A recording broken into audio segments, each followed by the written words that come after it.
How many secret bases can I hide in this square? That is the question that we're going to be answering today. Let's start things simple. One up in the tree. Okay, I'm going to have to be a little bit smart here. I mean, if we drop down here, I've got a little bed, I've got a crafting bench, I've got a furnace, and I've got a small amount of storage. I think that is the minimum requirements for a base. And I mean, that's not bad. I've added some wood and some extra leaves around where the base is, and look, if you were just playing the game, I don't think you would notice anything funny about this tree. You just have to cross your fingers that nobody comes along and chops it down. Let's move on to the second base, the one in the water. I'm going to keep things fairly simple to start things off today, and then we're going to gradually ramp up the complexity. I would say, God, I mean, you'd be hard pushed to notice that, right? You can dig out a little area underneath here. Again, we've got all of the essentials. You can even throw a stone cutter into the mix. I honestly don't know why I've done this, but I love it. I mean, it's a little bit tight. Yeah, it's a little bit claustrophobic, but I personally am a big fan of this place. And if we want to get out, all we have to do is just hop out like this, close up our trapdoor, and everything is hidden away. Right, it's time for some redstone. The bell. If we ring this bell, the skulk sensor outputs a signal strength of 11, which means that we can use a calibrated skulk sensor with a signal strength of 11 running into it.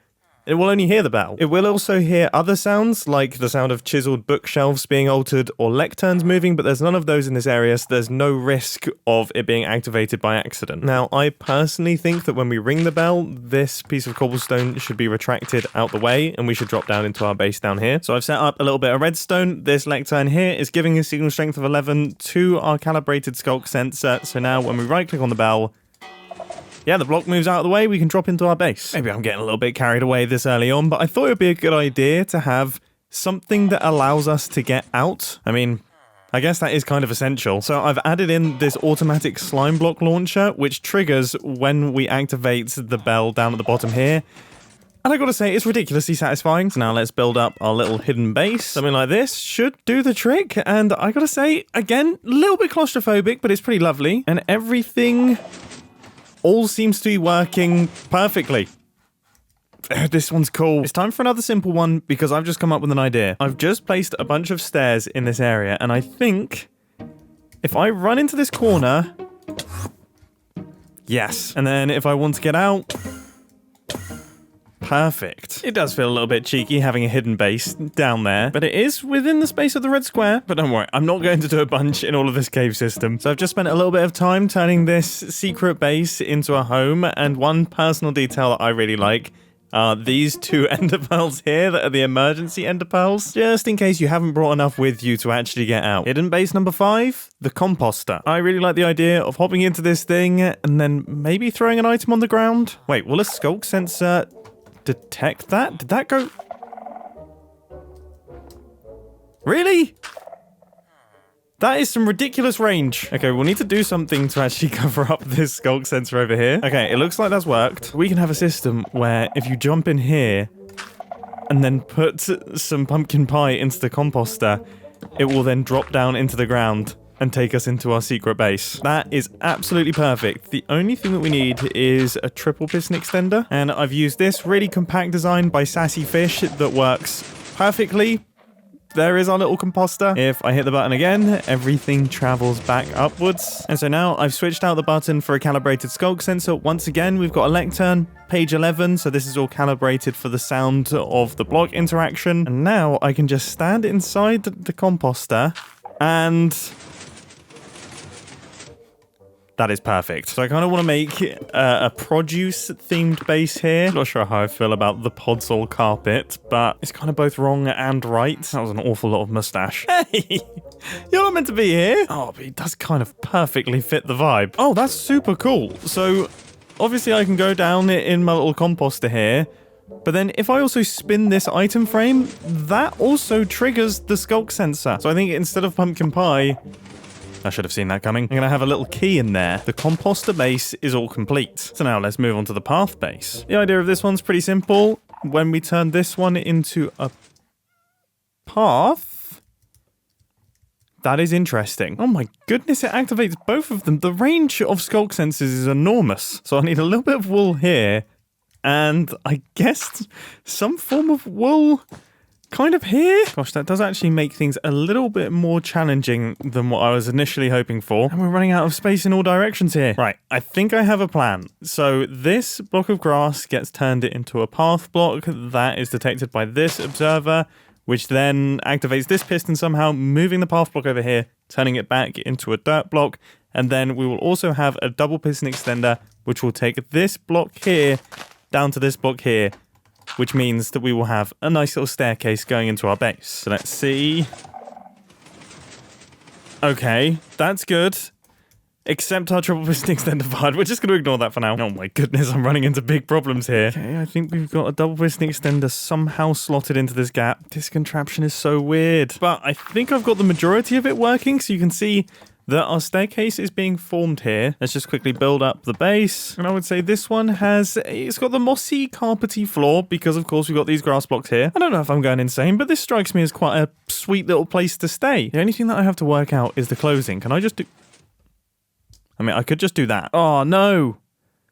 When our dirt block turns back to grass, it's going to activate it. See, originally I was going to use the transparency of a path block to activate our redstone contraption, but I couldn't do that anymore because we need the wall blocks to stop it from being heard from over here. And now that I'm using observers, I just didn't think about it. My solution to this is to make the system automatically close behind you, which means that when it does trigger when the grass grows, it will only trigger for a short amount of time, making it unlikely that someone will find the base. There it goes then. All I do is convert this into a path. We get ourselves a lovely little staircase, which then closes up behind us. We are now in the base. And then when we want to leave, all we have to do is right click on that path block and then we can jump out of the base nice and easily. At this point, I thought it'd be a good idea to actually look under the ground. This looks ridiculously cool. What are we up to now? So we've got 1, 2, 3, 4, 5, and then the 6th one up in the tree. So let's crack on with base number 7. And for this one, I've actually already set a little something up.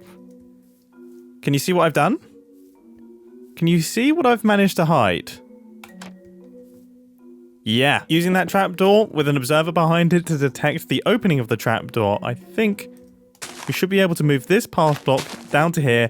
Once again, get us into a little secret base. Now, I've tried my best to be smart about how I do this, and I think the use of the copper bulb should do it. So I've got a piece of redstone on top of a crafting bench. If we do this, cool,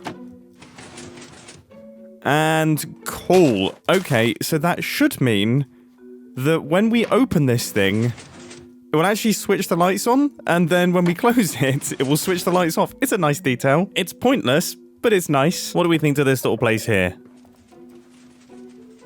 Oh my goodness. These skulk sensors are so ridiculously sensitive, aren't they? So here is our little hidden base. We've got all of the essentials, and then whenever we want to leave, just close this up. Everything is hidden away. And of course, if we want to go down there, then we just right click on this little edge and it drops us down. I really like this one. The cobblestone generator. As you can see, dotted all around here, we've got various different bits of cobblestone, and I want to make use of those for our base. So we need to mine down 12 blocks. Okay, that should do the trick. So this is where our cobblestone's going to be. And then we need an air gap and a piston. This is going to be the piston that is pushing up all of the cobblestone. Then if our lava flows over there, good stuff. Now, I want this cobblestone generator to be relatively slow. That's actually pretty perfect. And eventually it should get to the point where it can no longer push any more cobblestone. There we go. Now the question is, did I do my measurements correct? Yes, I did. Okay, excellent. So that means that we can go along here and we can mine down into our little base, and then the blocks will be automatically replaced. I've slowed down the clock quite significantly, so it's less annoying to get into. Now, I kind of like the idea of this looking almost like a little mine shaft. I wasn't entirely sure how I would feel about a dirt floor, but you know what? It's kind of working in this case. It feels a little bit moldy and a little bit gross in here, but I kind of like it. Ah, yeah, the decorative pressure plates, that is perfect. And as I say, to get out, all we have to do is mine the blocks, and then we will slowly be brought up to the surface. And once that final piece of cobblestone has been generated, the cobblestone generator goes silent and no more can be made. This is pretty cool. I mean, I'm not the biggest fan of having to mine to get into a base, but I think if the blocks are being automatically replaced, you're not just removing dirt and then placing it back above you. I'd say it's all good. I also think this is my favorite bunker design. The double button. Okay, here's what I'm thinking. Get a little wooden button on there. Oh, it's kind of barely noticeable. And then another wooden button over here, maybe surrounding a few more hay bales. I need to shoot an arrow into both of them so that they're both active, and only when they're both active will our secret entrance be revealed. Gosh, this is a bit of an awkward one to wire. I'm trying my best to wind my way underneath bunkers. I think this coarse dirt here corresponds to the one that we just built with the cobblestone generator. Oh, that's interesting. Oh, okay. Yeah, those two are going to connect up. That is not ideal. Unless I use a redstone torch, because redstone torches, they do not deal with one-tick pulses very well. I've finally managed to connect up our two lines. Now I'm just running the redstone lines along. Right, so this redstone torch will only turn off if both of our buttons are activated by having arrows shot into them. Now, in terms of the actual hidden entrance itself, I think for pure style points, I do want to go for a hidden staircase. Let's see if I can make a design on the fly here that is super compact. Oh gosh, I'm going down a rabbit hole now. I have no need to do what I'm currently doing. I just feel like I made the design 10 years ago for this, and it's really small, but I think I can do better. Oh my goodness, I think I might be able to do it, and pretty easily. This is the final bit of the circuit, and that should be everything. So when I hit this button, everything should open up. Yep, we've got ourselves a staircase, fantastic. And then when I hit this button again, everything closes. That is pretty compact. In fact, that is as compact as this could be. And they can be placed next to one another, which is always nice. I'm well aware that this is an absolutely epic tangent, but I was so curious to see if I could build a compact redstone contraption. It's been a while since I've worked on something like this. But yeah, I won't lie. Things have gone pretty well here. Okay, that is very, very cool. What a lovely looking redstone contraption. It's a shame I'm going to have to destroy it. Okay, I've just built one in my redstone testing world for safekeeping. Anyway, let's build the bunker. So we need to shoot an arrow into this button right here. Is that active? I believe it is. Okay. And then if I press this button behind this hay bale, there we go. Staircase is open and our little science lab bunker is in place. I thought because this staircase is so high-tech, they would probably have quite a futuristic little bunker down here. Now, as long as the arrow is still in that button, we can hit this button over here and everything will close up behind us. This whole system works wonderfully. It is incredibly fancy. Am I finished with the bunkers? No. There is a fairly big gap in this area here that I think we can fill using an ender pearl stasis chamber. So I imagine a situation where somebody breaks some of the wheat, gets either wheat or seeds, throws them down onto this path block, and they get picked up by a hopper, run through an item filter, and then that triggers an ender pearl stasis chamber, which sends us to the bunker. To get back out, we'll just have a water stream, which sends the player vertically upwards. The redstone down here is getting pretty tight. Okay, so there is our wheat item filter. Only wheat can be picked up from the path block, as you can see from this little demonstration. Then we send the redstone signal down to this little thing right here, which should all be functional. So when this redstone block moves, trapdoor will close and we will be instantly teleported into the bunker. Now, I thought I would go for like a purple theme for this build, but honestly, I mean, I've never been able to make this block look good. It's disgusting. I think I'm going to change. Okay. I will be the first to admit that this is a fairly substantial change, but I kind of love it. It's a lot of fun. It's very natural. I like this. This guy is definitely better than all of the purple stuff that we had. So now I need to make our player elevator, which is going to send us back up to the surface. And to make sure that you don't mess it up, I think when I press the button, I want the soul sand to pop out and then the trapdoors to open. Oh, we don't go that high. Okay, I think this should work. It does mean that we're going to have to be a little bit more wary about where we're breaking blocks and things, but if I waterlog these and these... Okay, yes, I now bob up to the surface. Perfect. So we're definitely going to need a pulse extender on this one. Oh my goodness, I'm right next to the redstone for the cobblestone generator. That shows how tiny this thing is. Then our signal makes its way along here and into our trapdoor. Okay, so now we have our ender pearl stasis. So if we throw some wheat onto this path block here, yes. Okay, we make our way immediately into the bunker. That is always ridiculously satisfying. Then we need to make sure that we remember to place an ender pearl back in the ender pearl stasis chamber. Otherwise, we'll never be able to get back here again. And when we want to leave, all we have to do is hit this button and we will be shots up to the surface, and then the block will be replaced behind us. This system is very cool. I don't know how, but I think we have space for one more. This corner over by the tree hasn't seen much action, and that is for good reason, because I have got a fairly big build that I want to do.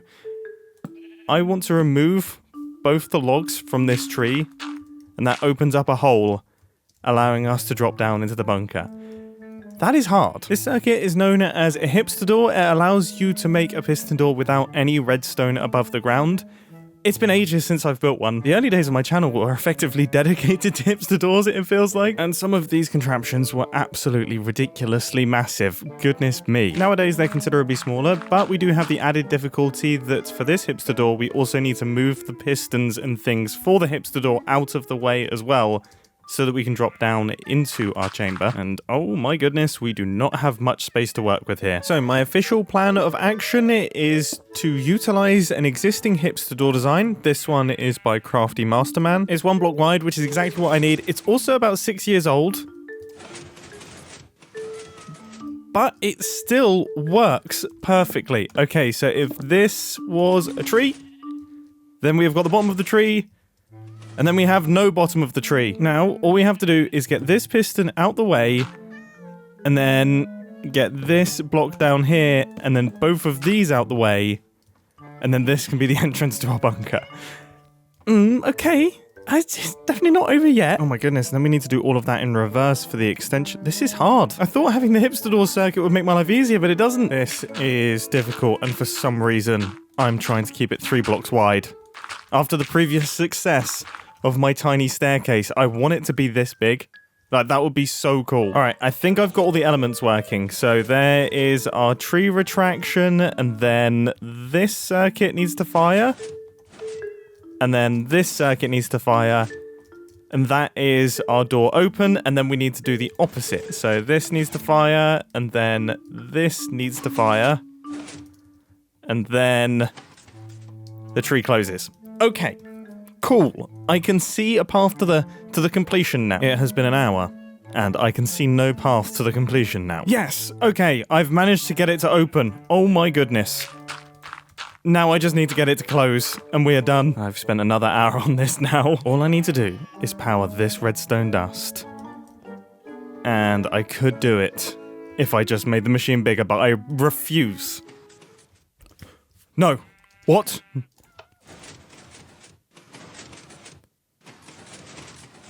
Huh? Oh my goodness.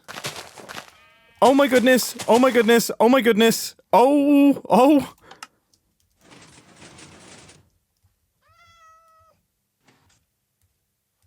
Oh my goodness, it's actually working. Oh my goodness, it's actually working. Oh, yeah. We finally did it. I was losing hope. Oh, it's so slow, but this is awesome. This is a stupidly cool redstone contraption that I'm incredibly proud of. So now let's get it connected to a bunker and go through the list. So we have got 1, 2, 3, 4, 5, 6, 7, 8, 9, 10, and base number 11 is this beast, the tree hidden base. I've sped up all of the redstone circuits and everything like that. If I place a redstone torch on this block, the bottom of this tree gets removed and allows me to drop into this little bunker here. I decided to leave some of the redstone on display because I think it looks awesome. Obviously, this contraption itself looks incredible and complicated, but if I just pop down here, look at all of the bases stacked up next to one another. I mean, you can barely tell them apart. Oh, I should probably show the closing of this thing. I mean, it's a satisfying one. If you could see what all the pistons are doing. Whew. This has been a ridiculously fun redstone video. It's provided me with some interesting challenges. I've been flexing my compact redstone muscles for the first time in a little while. I hope you enjoyed, and I'll catch you in the next one. See ya!